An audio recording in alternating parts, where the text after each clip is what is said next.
This is what happened to me when I went to India. I thought that I was going to get better opportunities.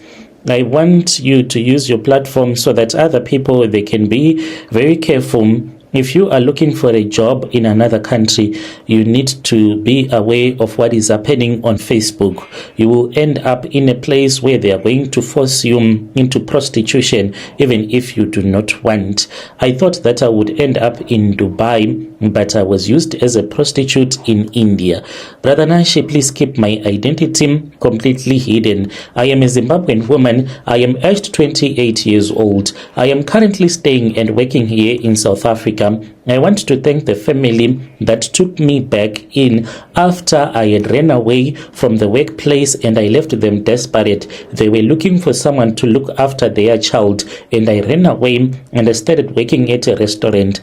But after I had been taken to India and I was trafficked there and I was used as a prostitute, I returned and I started working for them. The things that I have witnessed in my life, my brother, even women who were born in the exact same year as me have never encountered such horrific scenes. People need to be very careful with online promises. Right now, I am back in South Africa where I am working as a maid. Even though other girls I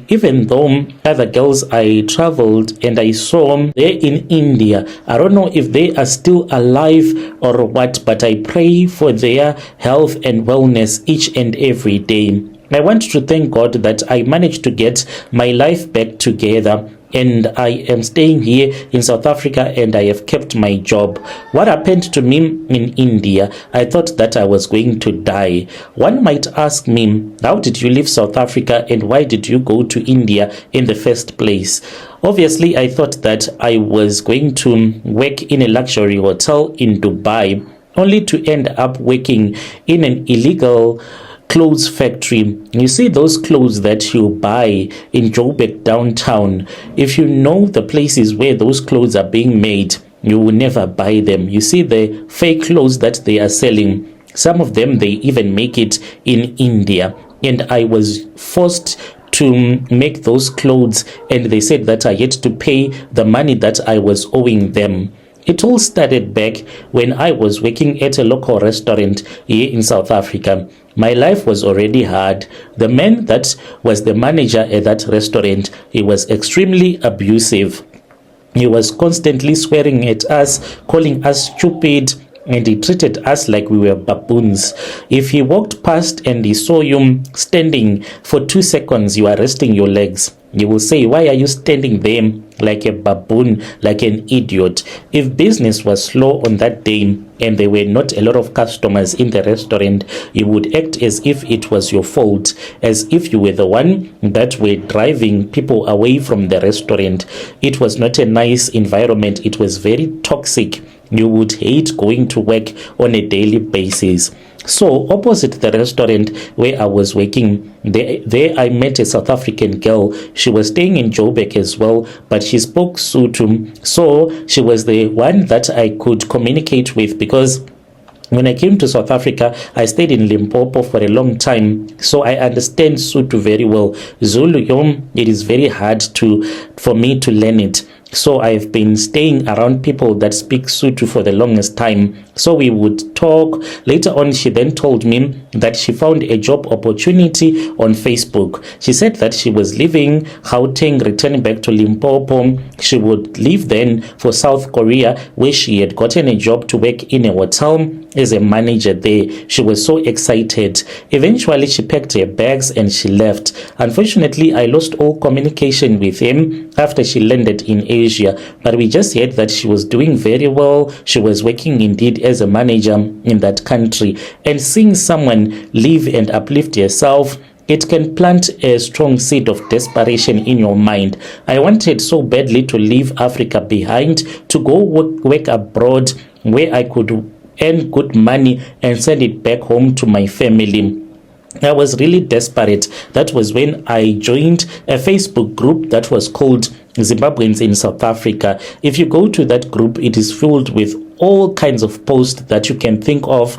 People would be asking for money, some asking how to make money in South Africa, some they are just looking for hookups, they want a sleepover, they can give a location that I'm in such a location, is there anyone that wants a hookup right now? Some will be sharing jobs in South Africa. One afternoon, there was a post that I stopped at, and this post was like, if you have experience working in the hospitality sector, there is a top recruitment agency that is looking for a beautiful young woman to work as a front desk host in Dubai and New Delhi.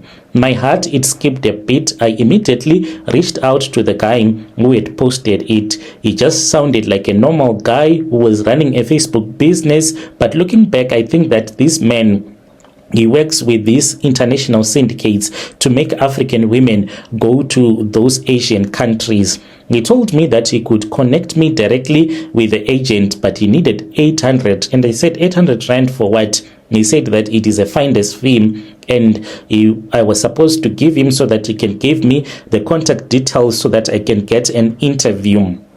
800 for me was a lot of money at that time. I was afraid of being scammed by a stranger that I had met online, but I just wanted to leave South Africa behind, and I wanted to find a job, and I ended up sending the money to him. He then sent me the phone numbers of the agent. So the agent told me that he was too busy, he did not have time to go to their official office building. Instead, he instructed me to take a taxi to Midrand. When I arrived at a shopping mall in Midrand, I called him and I said, "Where are you?" He then asked me where I was. A car came and they made sure that they picked me up in a place where there were no cameras. I walked for a kilometer from the mall, and then they picked me up, and then that driver went and dropped me off at the highway. And then I saw a car. It was a black Toyota Corolla. It came, it did not have number plates, and then they picked me up. We then started to talk. This Indian man, he refused me to sit at the back. He said, "Come and sit in front." When I sat in the front seat, he was looking at my hips, he was looking at my breast, at my face. It was really embarrassing. He then said to me, "You know, when you are working in a hotel, they always want to put beautiful women at the reception. That is why I am looking at you." We did the brief interview. He looked at me and he said that your body is so nice, you're going to win this job. He said that if I was going to pass this screening, the company was going to fly me straight to New Delhi in India, where I would undergo 3 months of being trained so that I can leave after 3 months. Then I can go and I can get my job position working in Dubai, and they will make me to travel in style. The agency will cover all the upfront expenses, the passport processing, the visa, the international flight tickets, everything. I could not believe my ears.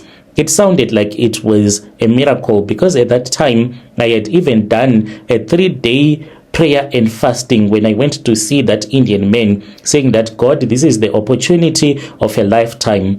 Later on, when we started up with the applications, I gave him my Zimbabwean passport, and then I showed him my waiver document, and he scanned everything on his tablet. Over the next 2 weeks, everything was moving really fast. My visa was processed. I had to return back to Zim for medical checks, and they booked the flight for me. The day of my departure, when it arrived, we even had a braai in Soweto with some of my Zimbabwean friends, saying that I was leaving South Africa for good.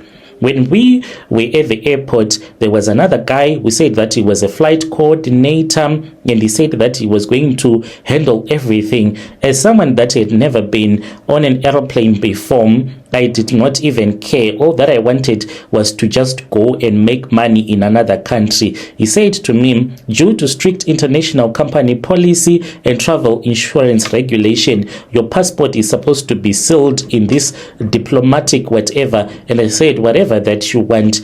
And I then got onto the aeroplane, and then we went straight to India. I was so happy when we were in the clouds, and I was like, "Goodbye, South Africa. I will only come back when I am flying back to Zim." Instead of us landing at the main international airport there in India, we did not do that. We were taken to this other local airport. Your brother Nashi, it was a lot of people. It was a lot of people. I had never seen so many people in one place. We were in Mumbai. The moment that we were in the public, there were two guys that came to me. You think that Africa is hot? Your India, it is very hot. I was even feeling like I wanted to collapse because the air on itself, it is very hot and you can start sweating right away and you can feel that you are about to collapse. The two guys that came to me, I thought that maybe I had done something wrong. They were very rude to me and they spoke broken English. They did not ask for my name. One guy just grabbed my arm and then they took me through a side security checkpoint. They gave this other security man some money and then I was taken into a van. Inside I saw that there were some cleaning items that they use when they are cleaning. I think that they were guys that were working at that airport. That is how they managed to get me outside of the airport. We drove for about 2 hours. I did not even know where we were. We finally arrived at this other place. It was by the flats, but it was like a complex of flats. We got in there. There were security guards. It was very scary. I was then taken into this other office and I saw that in that office there was really no office furniture, just a wooden desk, and there were 3 people inside. There were 2 men and a woman who was the manager. They were speaking in their language and they were just pointing at me, discussing about me. They were talking, even mentioning my name. They did not even explain what is it that they were saying. All of a sudden, that was when one guy reached out and he snatched my phone that I was holding because I wanted to take a picture. Then the manager, who was the female, she took her iPhone and then she opened the calculator up and then she put the phone on the table. She then started to write some numbers, calculating, and then she gave me the phone and I saw that on the phone it was written 5,000. I wanted to scream and I felt like tears wanted to come out because I thought that I was going to earn $5,000 each and every month. I then said, "Madam boss, what is this?" The woman then said to me, "This is what you owe us, $5,000.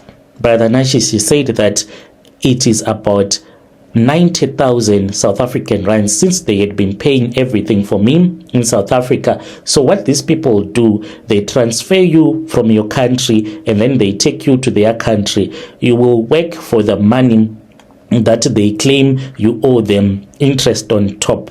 So I was owing these agents flight ticket, visa clearance, diplomatic passport, whatever, medical checkup and entry processing. I was not going to leave their property until I had paid off each and every single cent. So I was not in panic mode because in South Africa I had been told that when I was in India before moving to Dubai, I was going to work first for a few months being trained. So I said, well, if they are training me, they will be taking their money. I had no idea, Brother Nashi. They made me to enter into another car and I was then taken to another place. So I did not know where we were. I was then taken into an illegal underground garment factory. In there, I saw a lot of people, Brother Nashi. These were mainly Africans that I saw in there, and the Indians, they were the guards. Inside, I saw slavery, modern slavery. You should thank God if you are living in a country, no matter how poor your country is, but you can move from point A to point B. You need to thank God for the life that He has given to you. Do you know that right now there is someone out there who is being forced to work as a slave, not being paid anything? It felt so horrible. I saw mainly women from Kenya, Tanzania, and then the men that were working as the machinist, they were from Nigeria, and from Ghana. So some of these women, like the one that came to talk to me, who told me that I had to do and to follow what they were doing, otherwise they were going to kill me. That lady asked me where I was from, and I said Zimbabwe, and I came through South Africa. She said, oh, maybe you have been lured to India like the way that they lured all of us.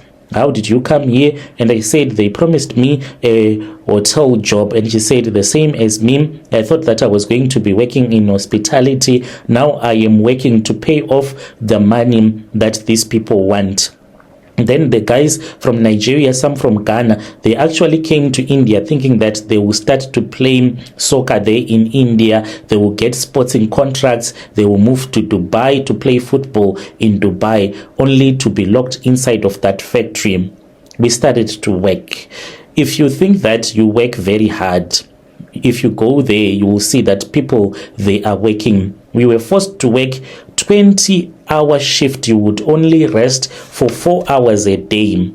And it was very difficult. The job that I was doing, you would be standing 15 hours a day, just standing. And we were busy cutting and folding, and we would package everything. This was the counterfeit clothing. If I see people selling that fake clothes, I can even start to cry, because some of these people, they don't even know how these clothes are being made on the other side of the world. So the clothes that we were busy selling, they are the clothes that we were busy making, they are the ones that you see them selling downtown. We made everything. These are fake Nike, fake Adidas, fake Puma, anything that is like in fashion at that time. We were being forced to make it. And those people, they had cameras everywhere. The Indian guards were everywhere. It was really scary and painful. If you wanted to use a bathroom, if you were a male worker, a female guard will go with you to the toilet, which was always open. You would sit on the toilet. If you were a woman, a male guard will be watching you. You sit on the open toilet, and other people are working. They can even see you. And the moment that you finish wiping yourself, only once they tell you to stand up. The food, Brother Nashim, I would only be given plain white rice with potato twice a day. Then you drink water. Here and there, they will give you juice. Sometimes even a cup of tea. So I started to feel dizzy, because in our Zimbabwean culture, we live on pap, soft porridge. So I started to feel dizzy after spending a couple of days only eating rice and potatoes. One day they saw that this one is about to collapse. I then told them that I eat pap. They looked for mealie meal, and I showed them how we cook yam in Zim. So after that, I felt a little bit better. But the way that we were being beaten, these people, they would beat us. Even the guys from Nigeria and Ghana that were working as the machinist, if your machine will break down, then they will come to you, then they will beat you. If production is slow, they will beat you really hard. After many months, I even lost count of how many days I had spent in that garment factory, because we did not even have any calendar. We don't have any watch. You are just working, and the room, there is no windows, only lights indoors. You don't know if it is still during the day or it is at night. So one day I was called by the manager into her office. She then took a book, a ledger, and then she told me that my manual labor in the factory was moving too slow. I was unable to pay my debt in time. I laughed at myself, and I said, this lady is saying that I'm not working hard. I am working 20 hours a day. So they then took me one day without even telling me. I was loaded into a van, and I saw another Zimbabwean girl. She was from Bulawayo. I don't know what happened to that girl. She was Ndebele speaking, because I don't know to speak Ndebele or Zulu. We were unable to communicate with each other to know where she was from, but she was Ndebele speaking from Bulawayo.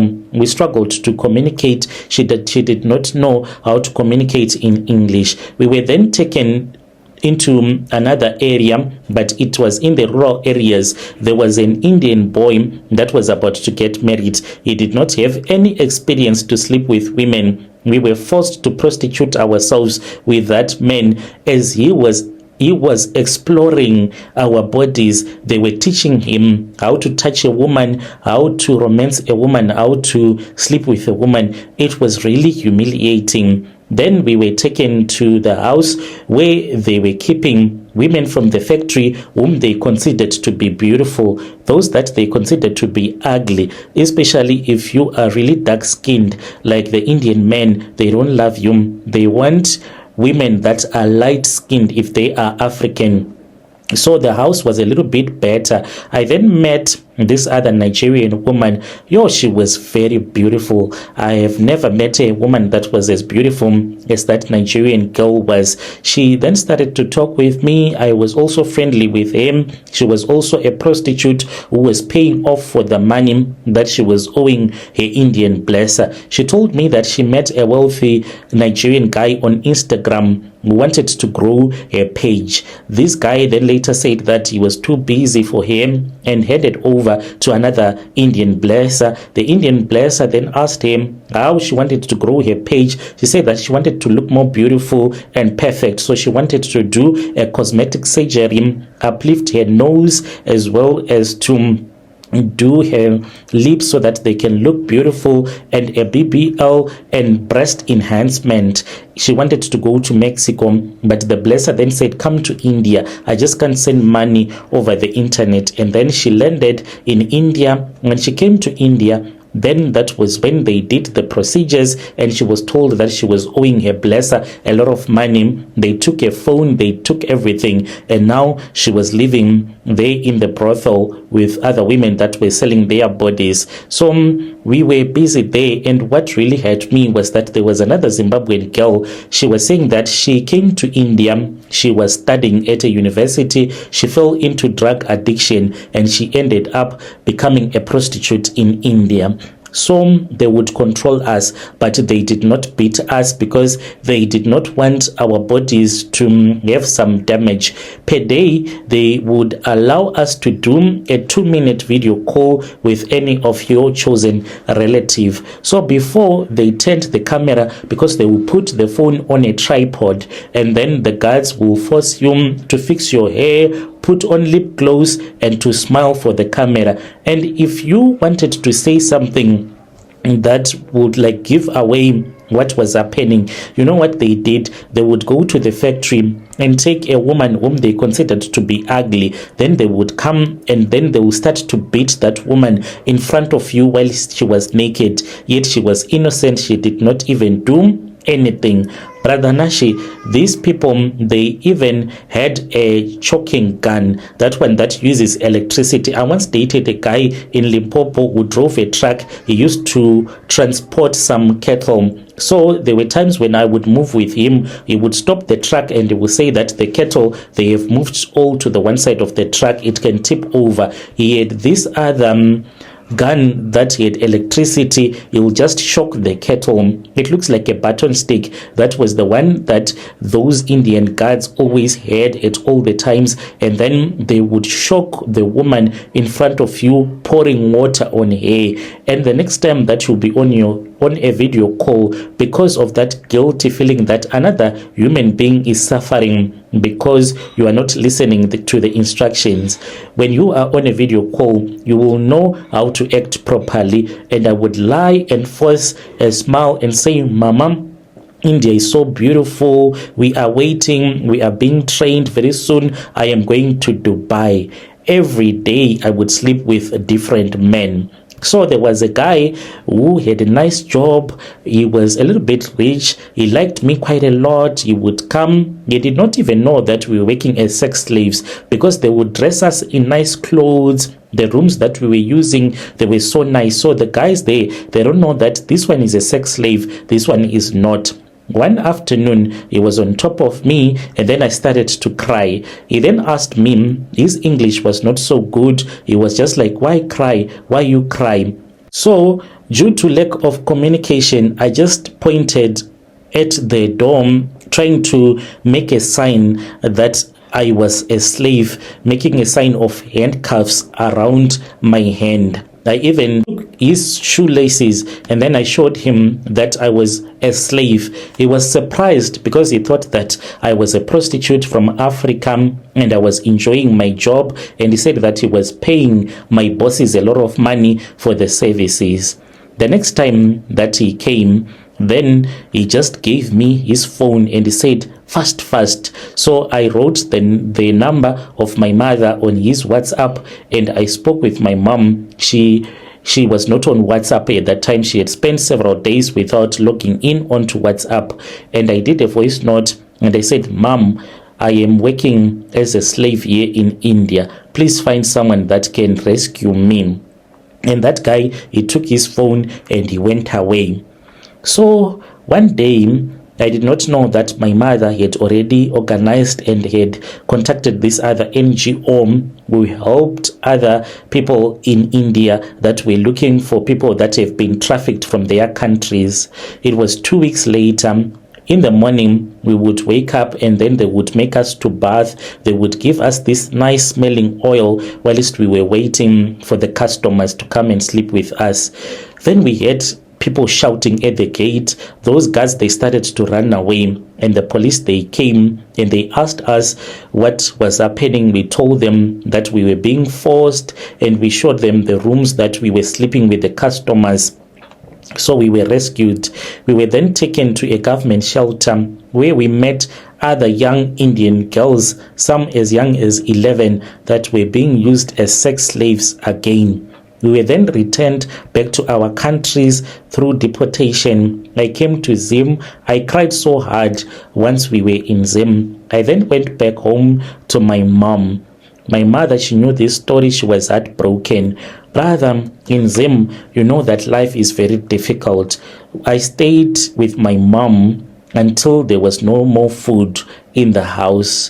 When I saw that we are starving, I packed my bags, and then that was when I returned back to South Africa, not to Joburg straight. When I was in Limpopo, I just went to the village of the people where I am working for right now. And I went there. I was embarrassed because I had once ran away from them. But I just said, please, I need this job back. And then they said that I can work in that village until they would have given a notice to their maid. So I am currently working for them right now. I am grateful, even though I am working as a maid, that life, it is a little bit better than what it was like when I was there in India. Dear listeners, right there was a message that was sent to us by one of our dear sister. Strange things indeed, they do happen in this world. Have you ever come across such a situation? If so, you can come to my inbox and then you can share with us your own side of the story. Thank you very much for watching.